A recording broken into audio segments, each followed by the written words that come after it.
Dünya əhəmiyyətli tarixi abidələrimizdən sayılan qədim Şabran şəhərində arxeoloji qazıntıların növbəti mərhələsinə start verilib.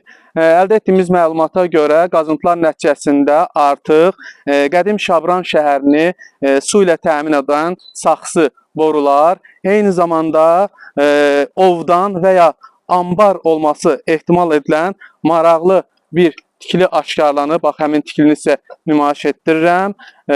Və bu da həmin saxsı borular Şabran şəhərini qədimdə su ilə təmin edən. Arxeoloji qazıntılar davam edir. Bu tikintinin necə bir tikili olduğu qazıntıların yekunda tam müəyyənləşəcək. Onu da bildirim ki, ümumiyyətlə qədim Şabranda arxeoloji qazıntı işlərinin sistematik olaraq bundan sonra il boyu davam etdirilməsi nəzərdə tutulub.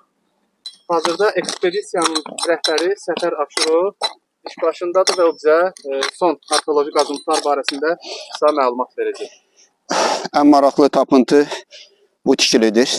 Üst hissəsi, yuxarı hissəsi qövsvari formada xüsusi ornamentlərlə naxışlanıbdır. Naxış formasına kərpiclər qurulubdur. Düşünürük ki, ovdan və yaxud ambar ola bilər. İndi işlər davam etdikcə biz bunu tam olaraq müəyyən edəcəyik. Yanında isə su borusudur. Bu Şabran şəhərinin 18-ci əsr təqribən su ilə təchiz edən boru xəttidir. Artıq bu ilki qazıntılar nəticəsində çıxanlardır bunlar. Arxeoloji qazıntılar nəticəsində baxın, belə bir qədim şəhər üzə çıxıb və həmin maraqlı faktlardan biri də bax, bu həbsxanadır. Xəqani Şirvani və bu həbsxanada dustaq kimi saxlanılır. Yəni belə fakt var.